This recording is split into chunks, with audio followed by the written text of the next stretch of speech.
갈라디아서 1장 7절입니다. 다른 복음은 없나니 다만 어떤 사람들이 너희를 요란케 하여 그리스도의 복음을 변하려 함이라. 복음을 변형시키는 거예요. 복음. 죽음 앞에 있는 자의 복음이 뭐라 죽음 앞에 있는 자에게 살 수 있는 길이 있다는 것을 알려주는 거잖아요. 그러니까 여러분 그 복음을 전하는 사람들이요. 생명을 이야기하는가를 봐야 돼요. 생명. 그러니까 이 생명은 뭐예요? 영원한 생명이죠. 영원한 생명. 하나님이 말씀하고 있는 성경이 말하고 있는 그 영원한 생명을 말하고 있는가를 봐야 돼요. 들어야 돼요.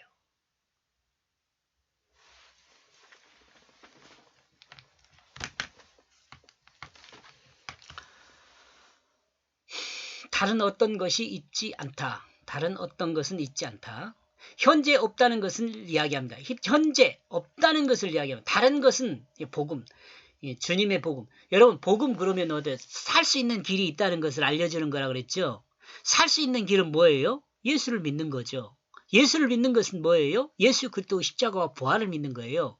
예수 그리스도 십자가와 부활을 믿는 것은 뭐예요? 예수 그리스도가 십자가에 죽었을 때 그 죽음에 나도 죽었다는 것을 믿어요. 나도 죽었다는 것을. 그리고 예수 그리스도의 그 부활에 내가 새 생명, 곧 예수 생명으로 살았다는 것을 믿어요. 이것이 생명이에요. 이것이 영원한 생명이에요. 이게 복음이에요.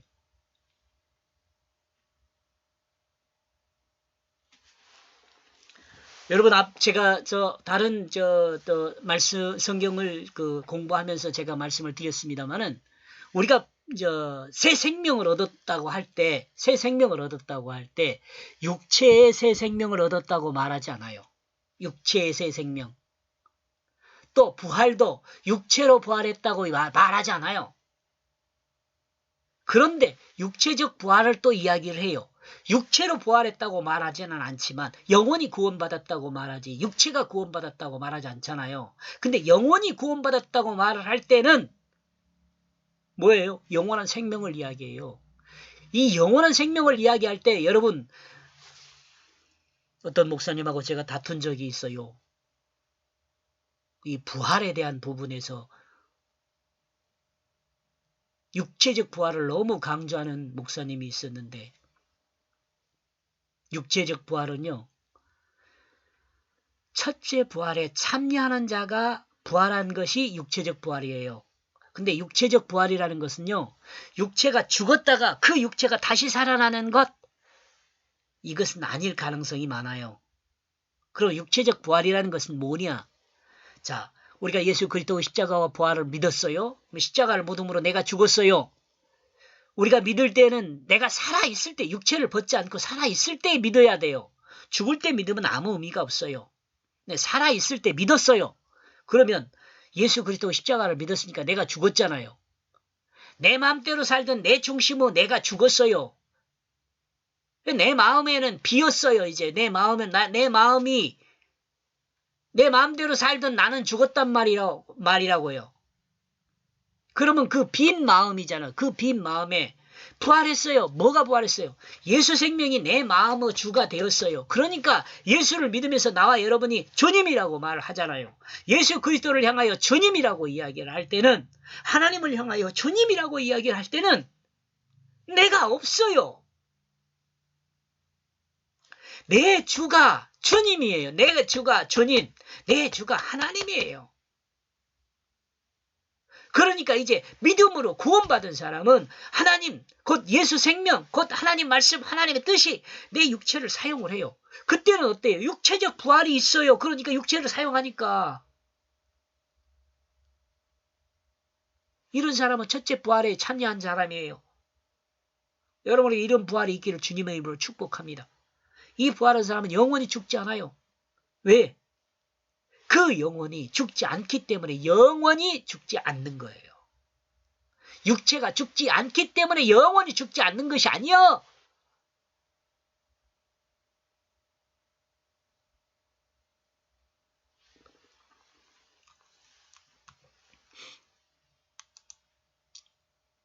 현재 없다는 것을 이야기합니다. 뭐예요? 다른 복음이 현재 없다는 것. 다른 어떤 것은 즉 다른 복음을 말합니다. 그러므로 6절에서 말한 다른 복음을 따랐다고 지적하는데 그 다른 복음이 존재하지 않는다는 것을 이야기를 합니다. 존재하지 않아요. 거짓이란 말이죠.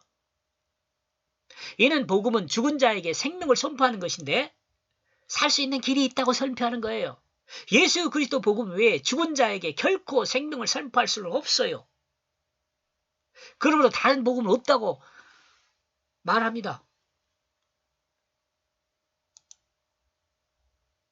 이 다른 복음을 없다는 것은 뭐예요? 이 예수 그리스도 복음에다가요. 다른 것을 더하거나 빼면 어떻게 된다고요? 거짓이 돼버려요. 거짓이 돼버려. 이 예수 그리스도 복음 오면 십자가와 부활 제가 설명한 거 있죠? 그 내용을 딱 끼고 있으면 거기에 더하거나 빼면은요. 성경이 그걸 말하니까요. 거짓이 돼버린단 말이에요. 그러므로 갈라디아 교회가 따르고 있는 다른 복음이 없는 것이므로 결국 복음이 아니라는 것을 드러내죠. 마치 우상과 같은 것입니다. 이 우상과 같은 것이라는 것에서 제가 얼마 전에 유튜브를 하나 봤는데요. 여자 스님이에요. 그러니까 비구니죠. 비구니 스님인데 참 웃기는 것은 뒤에가 불상이 있어요. 불상이 있는데 거기에서 이제 유튜브를 찍고 있더라고요. 그러면서 그 말이 그분이 무슨 말을 하냐면은 불상 그거는 다 가짜라는 거예요. 다 가짜. 사람이 만든 거 아니냐 말이야. 그리고 뭐 천일 기도더니 백일 기도더니 다 그거 헛것이다. 아니 불교도 그렇게 이야기를 하는데 여러분 목사님들이 정신 차려야 돼요. 가짜 말하면 안 돼요. 더하거나 빼면 안 돼요. 이 우상 그 바울이 에베소에서 그 복음을 증거하니까 어떻게 됐어요? 그 에베소에서 주변들이 다 우상이 가짜라는 것을 알았잖아요. 그래가지고 뭐 그 마술 부리는 그런 책들 오만이라는 책들을 다 불에 태우고 없애졌잖아요. 그러니까 이제 먹고 살 일이 답답하니까 어떻게 해요? 바울을 극장으로 끌고 들어가가지고 죽이려고 그러잖아요. 진정한 온전한 복음이 선포되어지면 진정한 온전한 복음이 선포되어지면 거짓이 사라져요. 거짓이 사라지게 된 세상을 우리는 만들어야 할 의무가 있어요. 이 우상이 거짓이니까.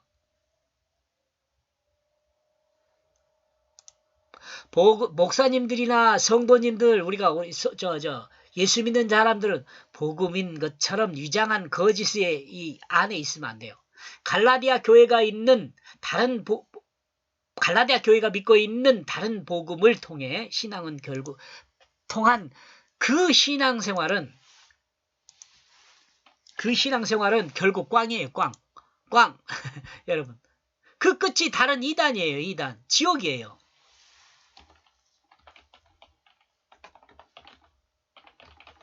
지옥입니다. 그 끝이 다른 이단입니다. 지옥입니다. 그리고 다른 복음이 없다는 것은 바울이 전한 복음이 아닌 다른 복음을 전해준 사람은 예수 그리스도 사도가 아니란 말도 되죠. 주님이 말씀이 보낸 사도가 아니에요. 말씀을 전하는 사도가 아니란 말이에요. 사람으로부터 난 자들이란 말이죠. 또 생각해보면. 그러므로 바울이 전한 복음이 아닌 것은 복음이 아닙니다. 바울이 전한 복음이 확실한 유일한 복음을 강조하는 말이기도 합니다. 사람의 학문에 의해 알게 된 복음이 아닙니다. 믿음으로 되는 거예요, 이거. 예수 그리스도 십자가 보혈과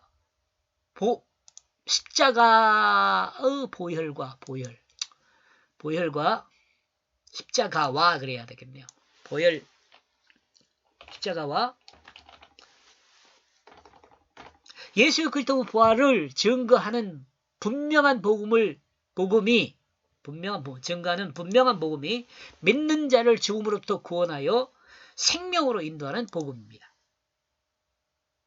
만약 너희를 선동하는 그 어떤 사람으로 있지 않다면 은혜의 복음을 받아들인 갈라디아 교회들은 율법의 제약에서 벗어나 많은 자유를 누릴 수 있었습니다. 과거에요.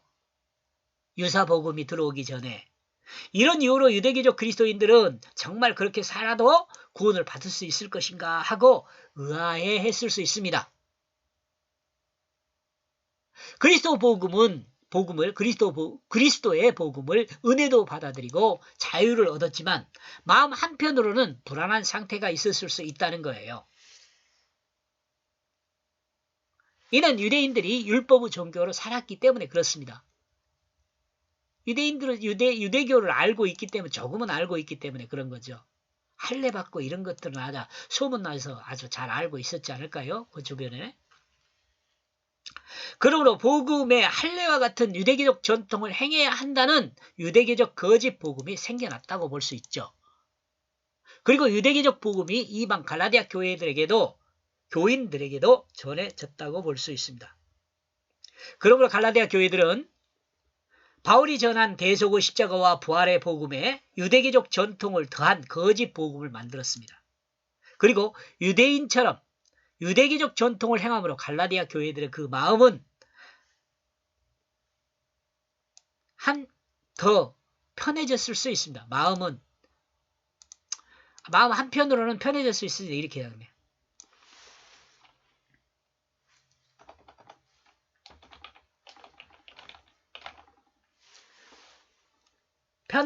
편안해질 수 있었습니다. 이해하죠? 이 말이 뭔 말이지? 예.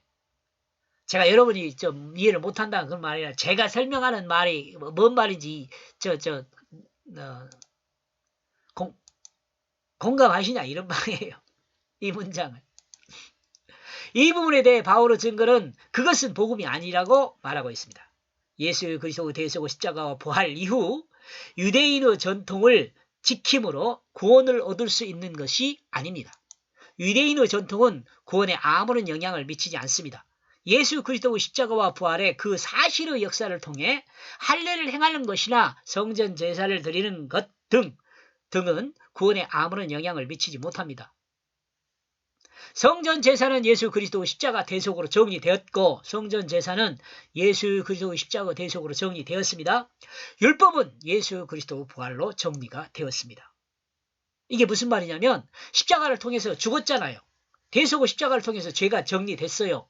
그러면 율법이라는 것은 구약에서 뭐였냐면 새로 출발하는 거예요. 성전 제사를 드리고 나서 율법을 행함으로써 내가 새롭게 출발하는 거예요. 근데 이것이 부활로 새롭게 정리돼 버렸어요. 이 부활로 정리됐다는 말은 그리스도의 부활로 정리했다는 말은 무슨 말이냐면 예수 생명으로 하나님 말씀의 뜻을 따라서 그 생명으로 사는 길이 있으니 살게 되니까 내가 죽었고 내가 예수 생명으로 살게 되니까 이거 정리된 거죠. 이러므로 구원받기 위해 사람은 그 십자가와 부활을 믿음으로 자기가 그 십자가에 죽은 것과 그 부활을 믿는 그 자신이 예수 생명으로 새롭게 거듭난 것을 믿으면 그는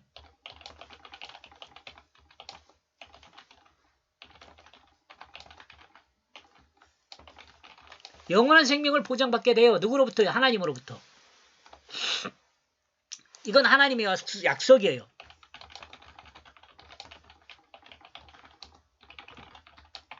하나님이 정한 법칙이에요. 이것이 하나님이 정한 법칙이에요. 제가 정한 게 아니고 우리는 이걸 믿는 거죠. 전통은 야고보서에 언급한 행함과 관계가 없습니다. 여러분 이것도 좀 주의하죠. 의미 있죠. 예? 그죠? 전통은 야고보서에 언급하고 있는 행함과는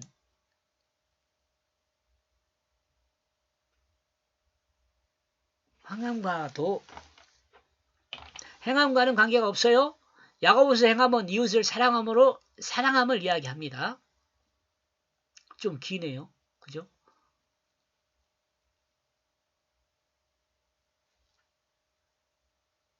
예수 그리스도의 십자가 부활 후 유대교적 복음은 인간 편에서 하나님을 설득하는 것이 되어버렸습니다. 인간 편에서. 그러므로 이들은 사람으로부터 비롯된 사도가 되었습니다.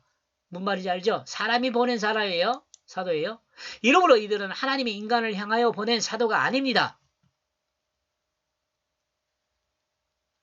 되게 이제 뭐 제사장이 보냈다거나 뭐 그렇게 이해하면 되겠죠. 유대인이 보냈다거나 장로들이 보냈다거나 서기관이 보냈다거나 뭐 그렇게 이해하면 될 것 같아요. 인간이 사람 편에 서서 문제를 극복하는 방법을 정리하고 행함으로 하나님을 설득하는 그 이방 종교와 같은 것이 됩니다. 이것도 여러분 좀 생각해 보면 충분히 이해할 수 있어요. 제가 아까 유튜브 자주 듣는다고 그랬잖아요, 제 거. 근데 제가 들으면서 또 생각하는 것이 이렇게 빨리 지나가니까, 들을 때는 이해할 것 같은데, 또 지나가고 나면은 또 뭐 마음에 남는 게 없을 수도 있겠다, 이런 생각이 들더라고요. 저야 어떻게 이렇게 기록을 해가지고 내 머릿속으로 정리를 해서, 이해한 것을 정리를 해서 여러분과 공유하니까, 저는 좀 그래도 남지만, 맨 처음 듣는 사람들은 이걸 또 그냥 그렇지 뭐 그럴 수도 있지 뭐 이렇게 지나가지 않을까 이런 생각을 합니다. 근데 정말 저는 중요하다고 생각하는데 또 여러분 어쩐가 모르겠네요. 그러므로 거짓을 복음에 추가하여 갈라디아 교회들을 유혹한 그것이 됩니다. 거짓 복음이 된 거죠. 이 유혹은 인간 중심의 인간의 이해를 하는 방법으로 인간 중심인 인간을 이해하는 방법으로 사람이 스스로 평안을 얻을 수 있도록 인간이 생각한 것입니다.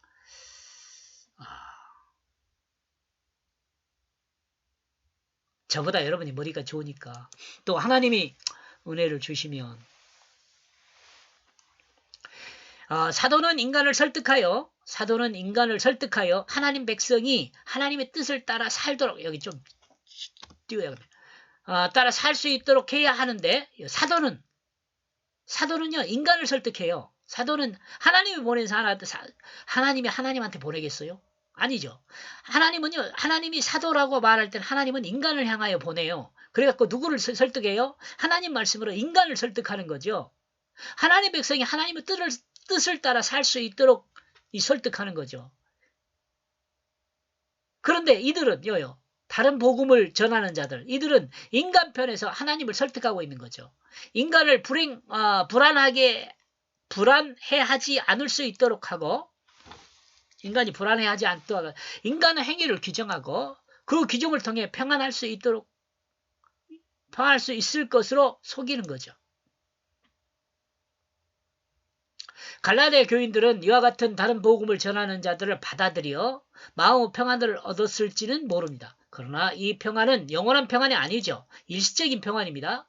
그리고 상대적인 평안입니다. 다른 사람들과 구별된 자신들의 모습을 통해 자신이 다른 사람과 다르다는 것을 구별하고 있습니다. 자아도취, 자기중심의 신앙이죠. 이 시대에도 내가 아는 만큼의 그 하나님이 무한광대하신 하나님의 모든 것으로 오해하고 신앙생활을 할 수 있습니다. 내가 아는 만큼의 그 하나님이 무한광대한 하나님을 다 설명한다고 생각할 수 있다는 거죠. 아무리 깊은 신학을 가지고 있다 해도 인간은 하나님의 부분 중에 조금 알 부분입니다. 하나님의 부분 중에. 그러나 이 부분이라도 성경이 증가하는 예수 그리스도의 대속의 십자가와 부활을 통해 자기 백성을 구원하시려는 하나님의 그 마음을 공유한다면 사람이 거짓으로부터 구원받아 진실 안에 있는 새 생명이 되기에 충분하다고 저는 믿습니다. 새 생명으로 이 땅의 삶을 완성하는데 충분하다는 것입니다. 우리는 이것을 잊지 말아야 할 것입니다. 여기까지 보겠습니다. 고맙습니다.